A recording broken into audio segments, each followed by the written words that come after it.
rivals go head-to-head this weekend when the Pirates face the Cubs at Wrigley. Swing and a miss. He struck him out. The pregame at 3 Eastern, first pitch at 4. Saturday on ESPN Radio and the new ESPN app. ESPN Radio. This is the Thundering Herd podcast. Climate is a very important barometer of how people will be suspended and how things are reacted to. This Bruce Jenner story, transforming into a woman, it's been going on now for like a year, right? Maybe even longer. Certainly longer for Bruce Jenner, but from our perspective on the outside, it's been going on for like a year. For Jenner, it's been like, 50, according to Bruce Jenner. But 3 days before Bruce Jenner did that interview with ABC, Diane Sawyer, Conan O'Brien, Letterman, Kimmel, everybody was doing Bruce Jenner transgender jokes. That's kind of funny. The second that interview ended, those are now mean. Because you saw the struggle he was going through. And how heartfelt it was, and how difficult it was for he, his kids, his biologicals, the Kardashians. Everything changed. Just the climate. It is now your job as a comedy writer and as a performer to understand the climate. That's your job. If you're a stand-up comedian and you perform in Provo at BYU, alcohol jokes aren't as funny as they are in Wisconsin, Madison on stage. It's your job to know the climate. The climate has changed with Bruce Jenner. Remember post 9/11? Your baby in diapers was a suspect. Old ladies were a suspect. We were all suspects. Pre-9/11, looks a little shady. Kids, go ahead. Grannies, go ahead. Everything changed. Ebola last summer. Remember that it got kind of hot again, the story? Guy joked about it on a plane. Hazmat suits came on. Delayed that puppy 6 hours. Remember the climate? It's your job right now, the climate in the NFL. And I would say the climate in corporate America. Longer, harsher suspensions keep the media wolves off you. Go overboard. It can always be appealed. Tom Brady can always appeal 8 games to 4. But increasingly, I keep coming back to climate. Tom Brady not complying. The ball boys lying. Feels like they're snubbing their nose at the NFL and not taking the league seriously. Remember what Bill Polian, former league executive of the year 6 times, said on our show yesterday. There's a long-standing ethos in the league that when you are investigated for a infraction of some kind, that you have to be completely forthcoming. They weren't forthcoming. They weren't. You can go to ESPNradio.com today. We are actually going to have kind of just, a little bit of a contest. Not really a contest. I'm not into contests. But we're going to give you the opportunity to guess length and reaction. Length, 3 categories. 0 to 3 games, slap on the wrist. 4 to 6, serious. Beyond 6, nuclear. That's for length. Then for reaction, will there be total support by Kraft and Belichick for Tom, disappointment in Tom, or again, nuclear, the Patriots impose their own fines and suspensions on him? ESPNradio.com, Herd web page, go there now. But I think climate is something that is much more important than we give it credit for. Another word for climate is current momentum. And right now, this league has been hammered for light suspensions. If they go overboard, you can always appeal it. But the league looks good. Think about ESPN. We suspended somebody for a week just for being rude. It wasn't on campus. It wasn't to another ESPN employee. There was a girl, she was rude. Out, week. What? Huh? That's the current climate. The other thing I'm noticing, and I find this, maybe this is a reach, but if you've listened to this show, you know I have certain theories about life and sports, and, sometimes I juxtapose them against each other. Some like it, some don't. That's my style. That's the way I've always done this gig, so here it is that, speaking of climate, the media, since I have been in it, has expanded. Because of social media, Facebook and Twitter, among other things, Instagram, anybody now can be media. Anybody can break a story. Friend of an athlete, brother of a politician. And that the media is so big and so vast, it's also been diluted. And that when you're a star, Hillary Clinton, Tom Brady, Barack Obama, politician, athlete, and there is an accusation against you, have you noticed a current trend? It's to laugh it off. Remember Tom Brady, EEI, initially asked about ball deflation? Did you get the sense that you were able to grip the ball better than the Colts last night?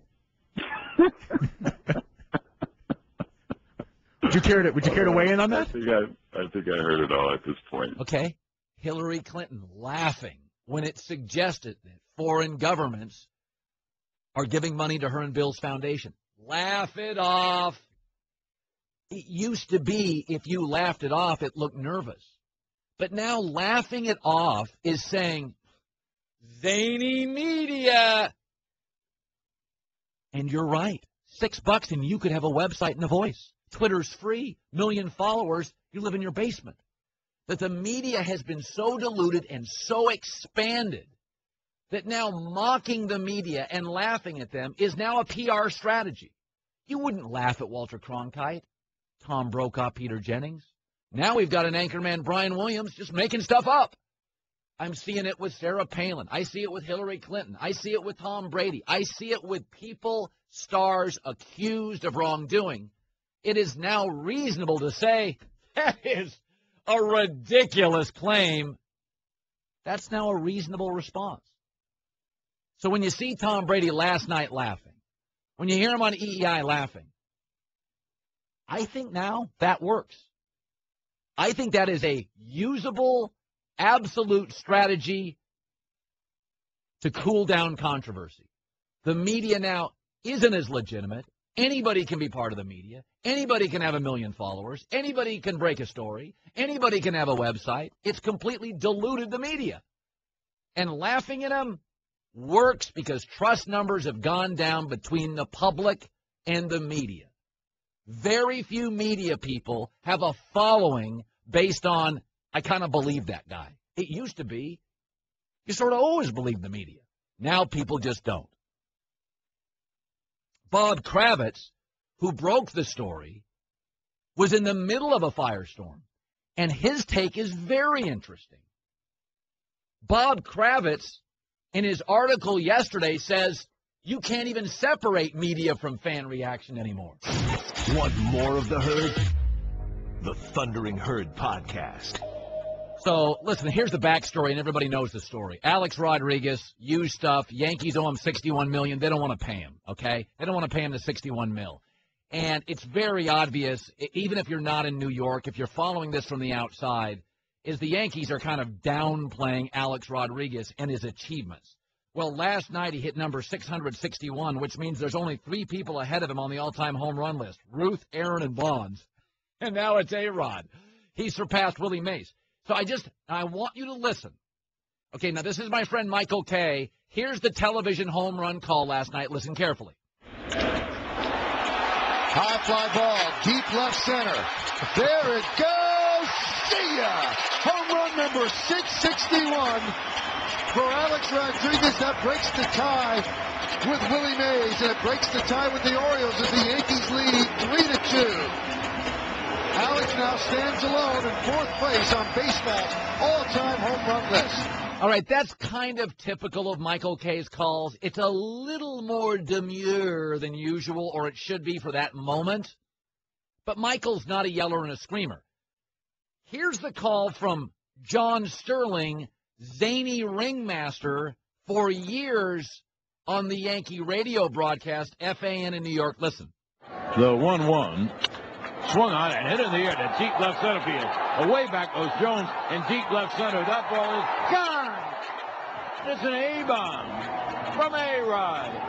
And he has broken the tie with Willie Mays. That is home run number 661. And he's all by himself in 4th place. Whoa. they almost said the same thing, like there was a memo. Now, in Michael Kay's case, he's not a fan of ARod, and he's not a yeller and a screamer. John Sterling comes out, fan of ARod, wacky, zany, yeller, screamer, and he makes it sound like a home run in April by a backup. Here's your typical John Sterling home run call, typical average home run. Brings the ball, hit in the air to deep right. That ball is high, middle far. It is gone. Now, Mark Teixeira sends a text message into the right field seats. You're the Mark Teixeira, and Teixeira and Damon go back to back. In a belly-to-belly, and the Yankees take an 8-inning 3-2 lead. If that's your average home run call, ARod hit 661, and it's pedestrian, and he and Kay almost have verbatim. There's kind of and he falls into line, fourth place all time. I love Michael. Sterling's a wackadoo. But, that's his act. That's fine. Whatever. But, sorry, paint me suspicious and cynical. It is like the Yankees are telling the voices, announce it, say where he is all time, let's move on. Am I off my rocker there? I mean, now Michael Kay doesn't like him. I mean, that's been established. He's not a fan.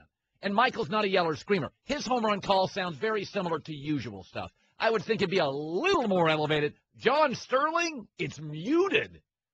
I mean, that sounds like the Yankees are telling Sterling, downplay it. I mean, why? Listen, I wouldn't be surprised if this happens soon. And the 3-2 to ARod. It is high. It is deep. We're going to take a commercial break here and wrap things up at Yankee Stadium, and we'll have the details of that hit coming up later. I mean, you got to be kidding me. Sterling barely cared. It might as well have been a Brett Gardner third-inning home run in July against the Mariners. He barely cared. It's like, folks, ARod ended up fourth all-time home runs last night. I swear to God, he's going to become the all-time home run king, and this is what it's going to sound like from Sterling. And the 3-2 to ARod. Swung on, fly ball, dead center. Going back. And gone. Barely.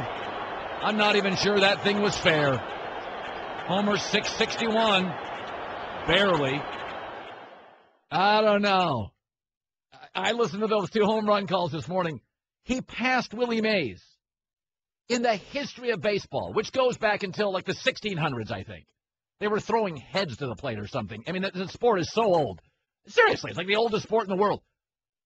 ARod's now fourth all-time in home runs. Fourth. The people ahead of him are Ruth, Aaron, Bonds, ARod. He just surpassed Willie Mays.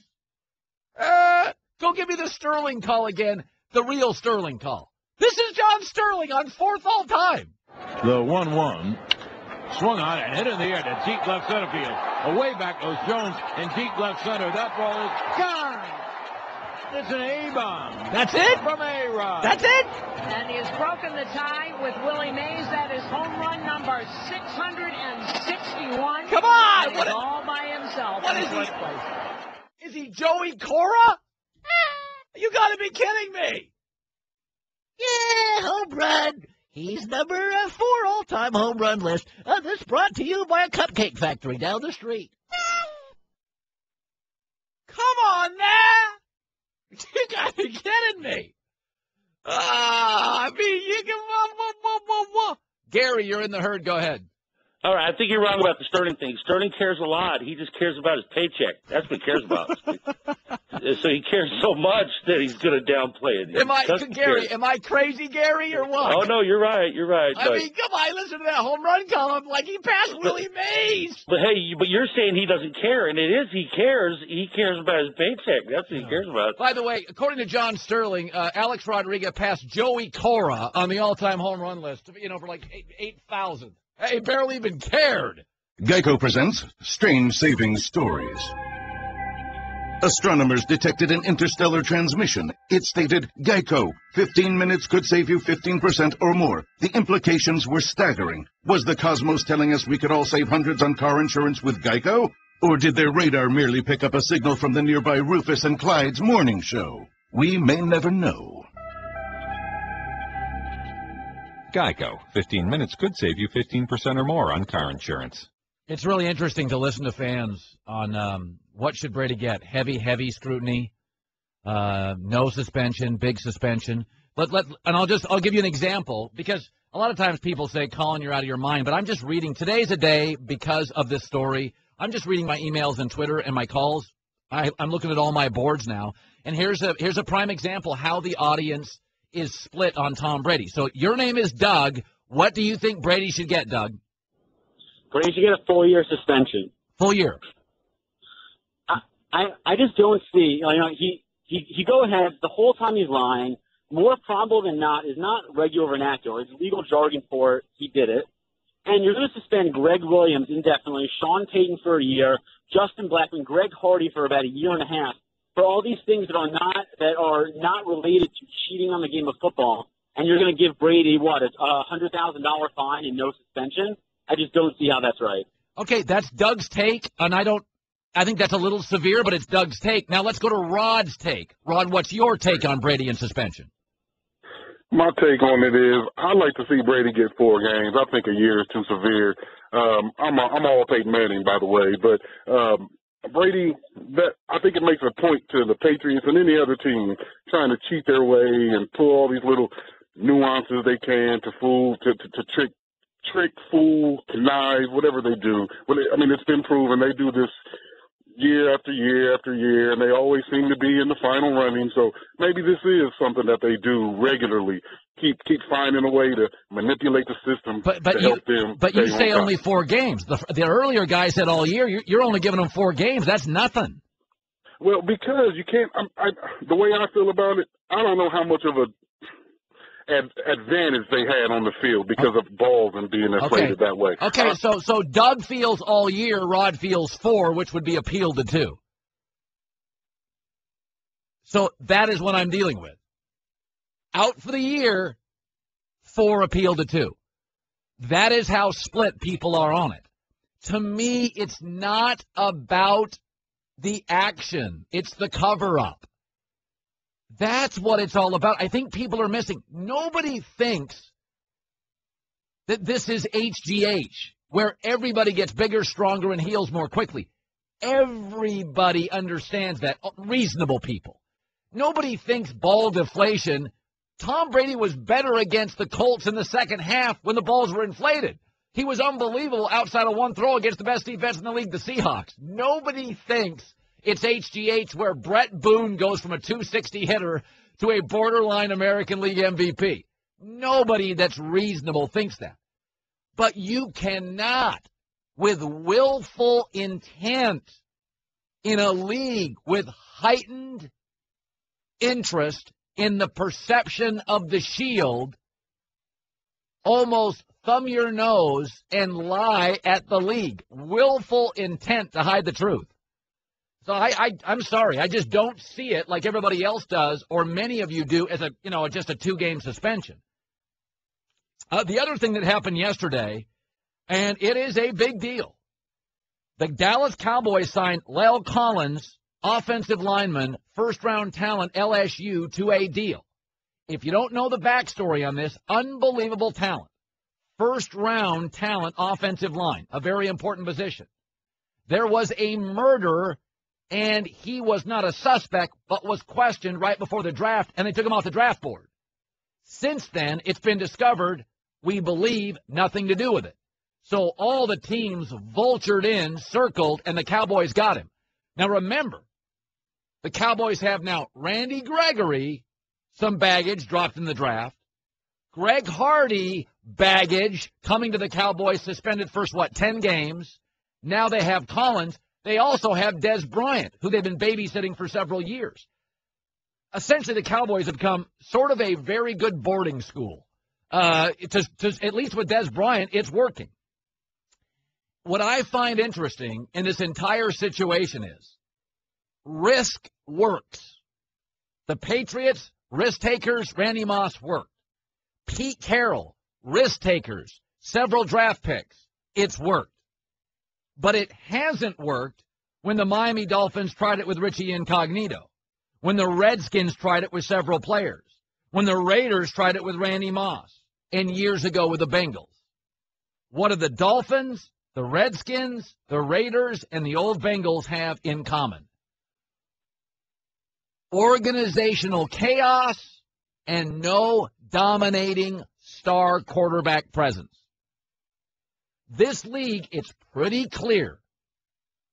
You are allowed greater risk if you have organizational symmetry or a level of stability, and more importantly, a star quarterback leader in the locker room. Brady allows the Patriots to take big risk. Russell Wilson's maturity and capabilities allow Seattle to take big risk.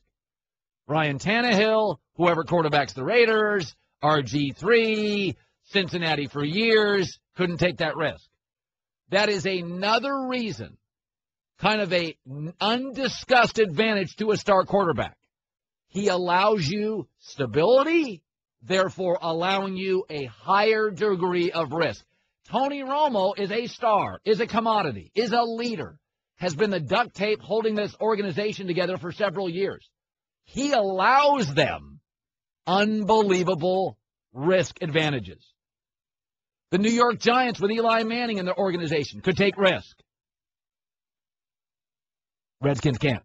Doesn't work. Don't have the leadership. Don't have the organizational excellence. Stephen Jones, Jerry's son, joined us yesterday.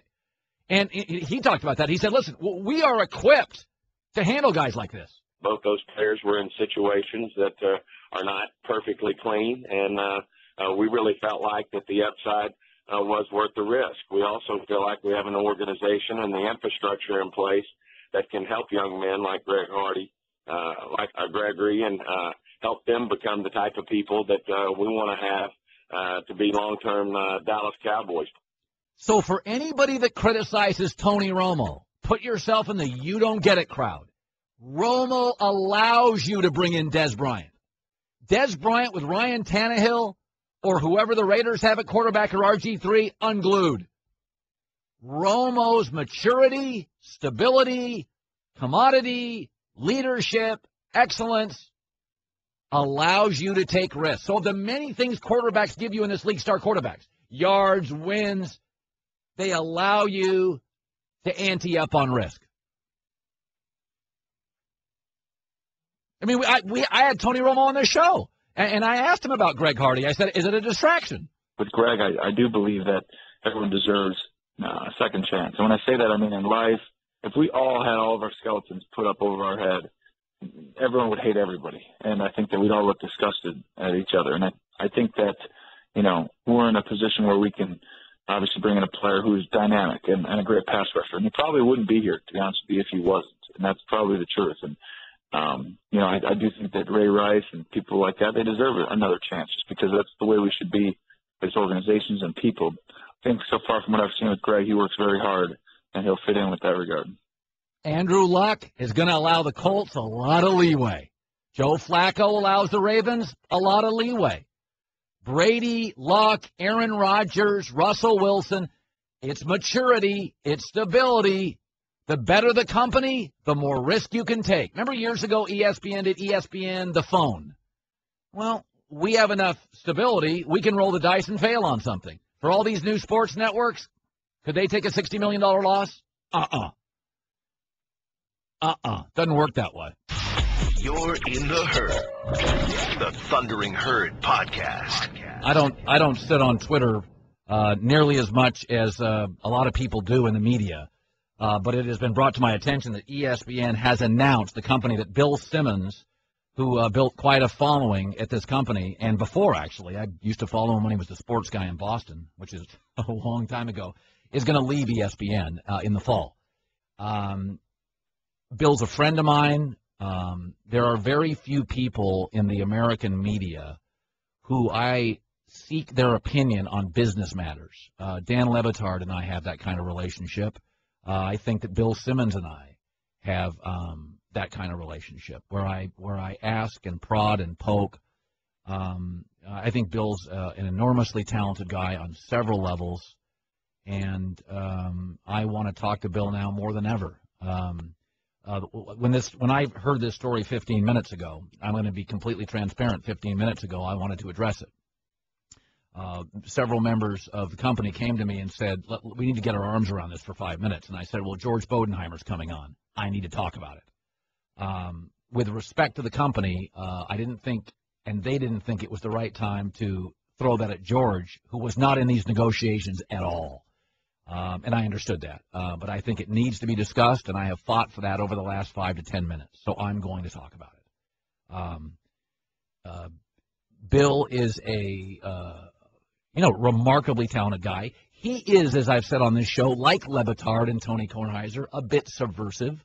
Newspaper guys tend to have that because they grew up in a world where sales and advertising were over there, and journalism was over there. And Bill at his core really has the newspaper guy sensibility. I don't. I grew up in radio and TV where we had to do hand-in-hand commercial endorsements for sales. So I didn't grow up in this newspaper environment where sales were evil and journalism over here. In radio and TV, I've had to work with sales my entire career and read spots. So, and I've said this, I'm not that subversive. I understand it. I don't like it. I don't like all the reads. I fought against them all the time. I get in arguments. I don't curry favor with advertisers. It's probably hurt me at this company, but I'm not subversive. At times, it probably hasn't helped Bill, but I'll say this, that Kornheiser, Le Batard, and Bill Simmons, despite their subversive nature, have risen like meteors through this organization. This company has never told me what to say. Ever. In fact, 5, 8, 10, 12 minutes ago, they asked if it was possible that if I had to say something, if I could say it personally. I felt that was something I was comfortable with. So they didn't think it was fair to George, who had nothing to do with these negotiations, and I get that. Full disclosure, transparency. My takeaway is Bill's going to do well. Like Glenn Beck or Howard Stern, his audience will perhaps shrink, but he will be paid per audience member. It's a weird world we live in, myself included. When you leave big companies, your audience shrinks, but you make more money often. And I will never fault anybody for that. You also have more creative freedom sometimes doing it on your own. Bill will certainly have that. There has always been in this newspaper world angst about Bill.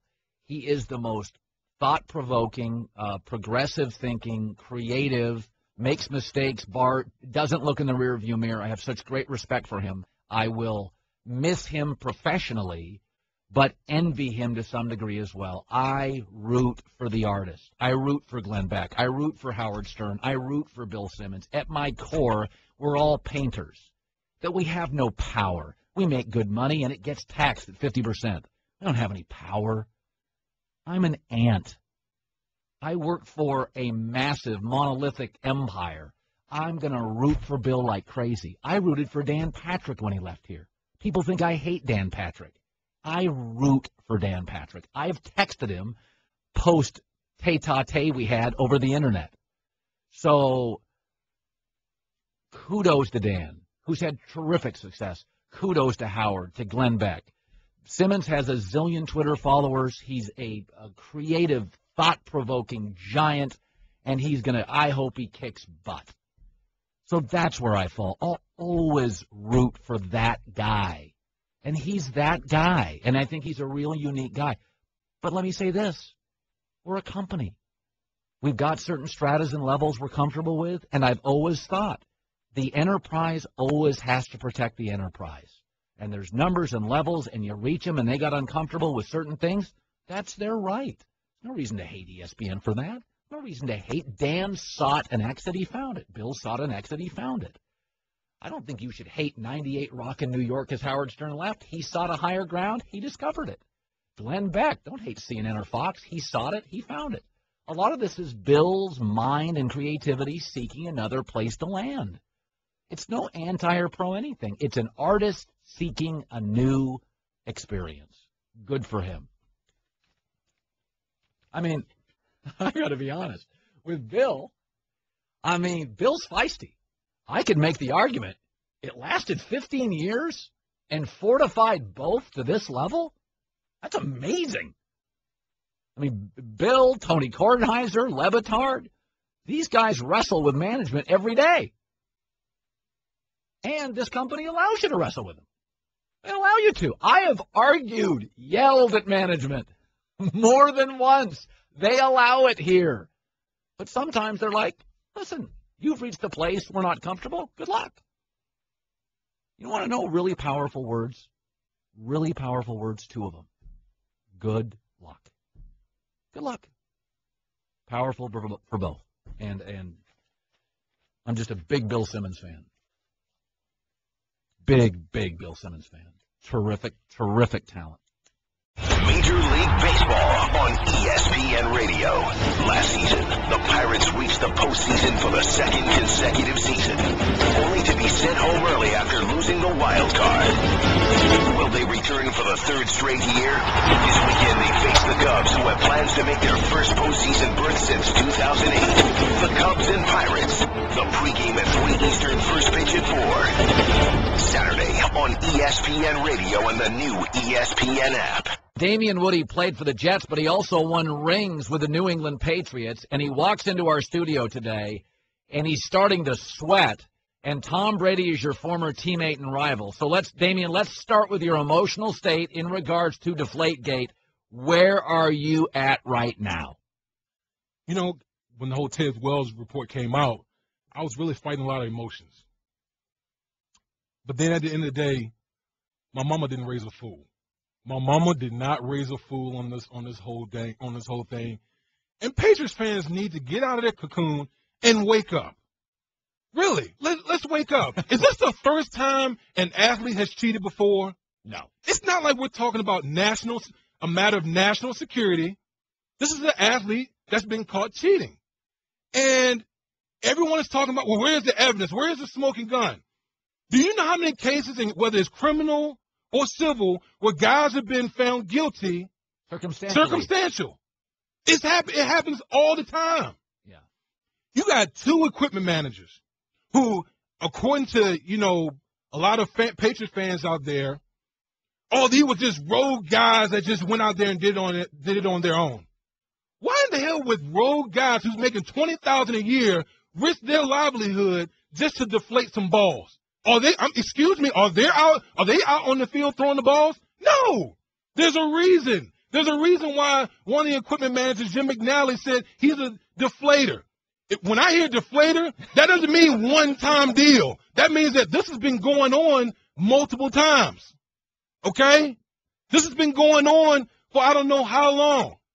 And the reason that I'm pissed is because any former player, when things like this happen, all of a sudden you get lumped into the whole situation. Now, of course, I've been retired, so I'm not gonna get lumped into Deflategate, but I've definitely been lumped into Spygate.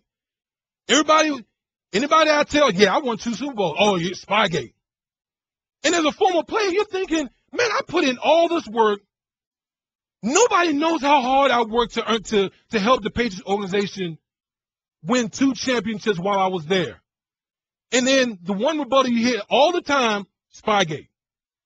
And again, as a player, wouldn't you get tired of hearing that?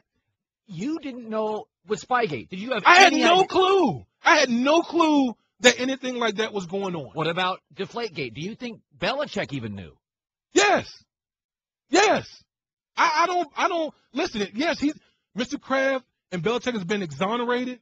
But you mean to tell me that the most meticulous, smartest coach, in my opinion, in NFL history, a guy who has a pulse on every aspect of the organization, in the locker room, in the training room, in the front office, on the field, that he had no clue, no idea that this type of stuff was happening? Come on, Colin. Come on, people. Come on. Come on now. Oh, let's use some common sense in this whole deal. Stop being a homer. And let's use some objectivity in this case. So, therefore, do you believe it should be a long suspension? I guess 4 games. Your thoughts? Roger Goodell has always preached what? Integrity. Protecting the shield, integrity. It's probably the most paramount thing as far as Roger Goodell is concerned. Now, a guy can get suspended 4 games off of marijuana. We've had Ray Farmer, the GM, get suspended because of texting to the sideline. We've had Rich McKay, who was head of the competition committee, who the league said had no idea that the whole pumping of crowd noise into Atlanta Falcons Stadium, he got kicked off the competition committee, and he had no idea. So you mean to tell me that Tom Brady should at least get 4 games? Just judging off all those factors. You can sit here and say, oh, it's no big deal. Oh, it's no big deal. I've heard that. I done heard that now over the past 24, 48 hours. It's no big deal. Well, if it's not a big deal, then why is it a rule in the rule book? And why was he doing it? And why was he doing it? If the Seattle Seahawks had did it in the Super Bowl, if Russell Wilson had done this in the Seahawks, done this against the Patriots in the Super Bowl, Patriot fans would be up in arms, ready to crucify the Seahawks, ready to crucify Russell Wilson. But because this happens to Captain America, Tom Brady, they're not having it. Yeah, it's interesting because Tony Kornheiser brought this up a couple days ago. He said actually being Brady hurts him. He's the white golden boy, and we've seen a lot of African-American players suspended heavily. And that if you do not come out with Brady with a long suspension, there could be racial outrage. Do you believe that as an African-American with Tom? I don't buy in the whole racial aspect, but I'm going off the precedent that I've been seeing, over this past offseason, again, with Ray Farmer, Rich McKay, again, with, athletes suspended over marijuana. If Roger Goodell truly feels that integrity of the game is at the utmost as far as on top of his pyramid, as far as punishment is concerned, then why shouldn't you bring down the hammer? Why shouldn't you? Do you think because it was an AFC championship game, many have opined, bigger the game, harsher the punishment? Do you believe that? I definitely agree with that. I really do. I mean, for this type of offense to happen at that moment, listen, I've said this time and time again. If the Patriots had played the Indianapolis Colts 10 times, they would beat them 7 or 8 times out of 10 because they were clearly the better team. Clobbered them 3 straight times. Yeah, 3 straight times. They're clearly the better team, and that's what makes this whole thing so frustrating. Is why? Why did you feel like you had to do this? You're the better team. Could you theorize that if Brady was doing it against the Colts, then he was doing it against the Ravens for the last couple of years? Again, it goes back to the text messages, in my opinion. The one equipment manager, Jim McNally, he's touting himself as the deflator. You don't do that. You don't tout yourself as something without having a kind of a track record of that type of action. So it just leads me to believe that this type of behavior has been going on for a while. Damien Woody, former Patriot and Jet. I appreciate your emotion, big fella. Yeah. It's all worked out. Colin Cowherd. The Thundering Herd Podcast. 30 for 30 Bad Boys last night, which is one of the all-time great 30 for 30s. And it's so funny. It really is a chronological roadmap of how the East was won over 20 years. But here's my takeaway. From Bird Celtics to Isaiah Thomas's Pistons to Michael Jordan's Bulls, and then in the West to Magic's Lakers, 4 teams from 1980 to 1998, 18 years, dominated the NBA landscape, and it was never more popular. This idea that leagues are more popular with parity is a bunch of crap. It doesn't exist. This idea that if TCU football gets in and the Kansas City Royals get in and Butler basketball get in, it's a better place is garbage. The NBA was never more popular, ever, than when 4 teams owned it. Celtics Bird, Isaiah Pistons, MJ's Bulls, and Magic Lakers. Here's how dominant they were. Think about this. I'm going to read, starting in 1980, the NBA champion. Listen to this. Lakers, Celtics. Lakers, Sixers, Celtics. Lakers, Celtics. Lakers, Pistons, Bulls, Bulls. MJ leaves, Rockets, comes back, Bulls. Spurs, Lakers, Spurs. Then by 2008, 2009, Lakers. Nobody wants Kansas City to get in. TCU. The ratings prove we love dynasties. They kill on television ratings. Look at baseball when the Yanks and Sox were dominant from the mid-90s to 2010. Look at the ratings now. They're not very good.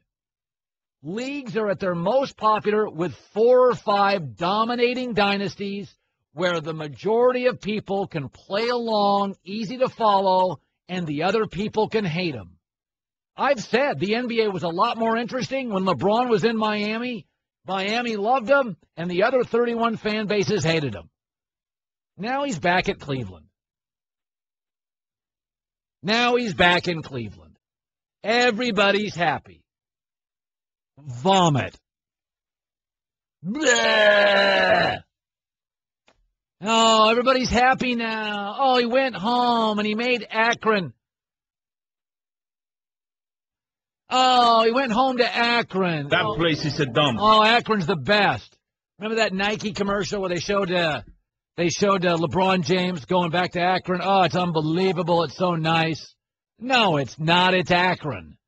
When LeBron was in Miami and you hated him, it was awesome. It was. Now he comes to town, you're like, oh, he's so sweet. It's just another guy. He's got his titles. He went back home. Blah. Nobody to hate anymore. People like Steph Curry, and they like LeBron again, and they like D-Wade again, and everybody likes Kevin Durant, and like.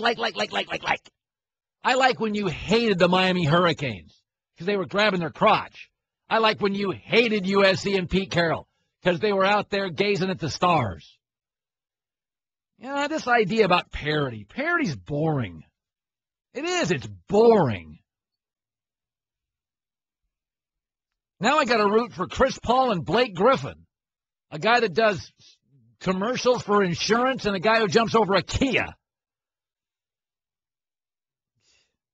Parody. That's such a myth. Dynasties are really easy to play along with because they're great for years and years and years, and everybody can kind of play along. My mom, my sister, they're like, oh, yeah, of course. I know who Larry Bird is. Everybody can play along. It's fun. I hope the Seahawks are great for 10 years. By the way, Brady Manning have been great for 15 years. My sister's like, ooh, did you see who played today? When my sister can play along with sports, it's officially popular. I mean, Aaron Rodgers is going to be good for another 10 years. That's great for the league. The Packers are going to be great for 10 years. That's the way it should be. I don't want to see every other year that, the Jaguars facing the, whoever they'd face in the NFC that's unwatchable. Okay, 2 for the road. You're not even going to believe this. 2 for the road.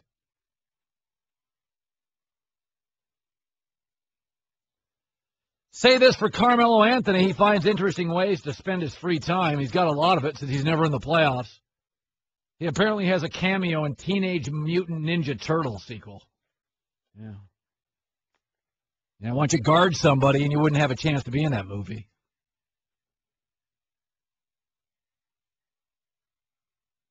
And this story is so ridiculous. It has got to be the dumbest study of all time. Here's a complete list of America's best college towns. Who did this, first of all? Oh, this is from Travel and Leisure Magazine's America's Favorite Places survey. Number 5, Duluth, Minnesota.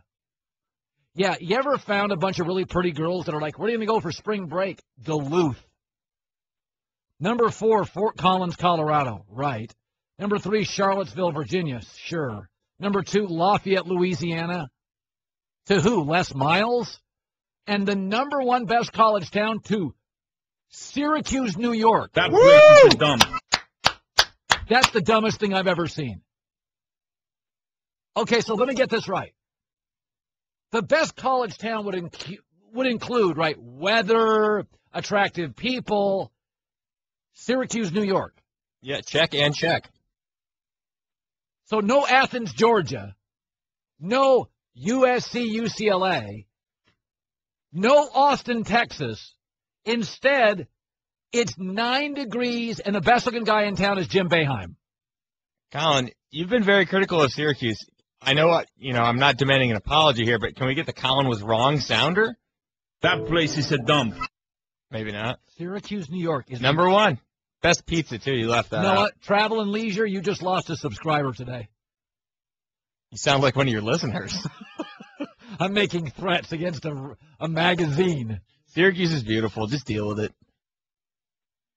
Yeah. I've been to a lot of college towns. The best. I mean, it is so ridiculous, I'm laughing. It is literally like calling Jeremy Lin the best point guard in the league, and I'm supposed to comply with it. Some magazine online said it so. It's a legitimate magazine. All right, I'm done. I'm done for today. That place is a dump. Check out The Herd with Colin Cowherd weekdays from 10 a.m. to 1 p.m. Eastern on ESPN Radio, ESPNRadio.com, and on ESPNU. The Thundering Herd Podcast.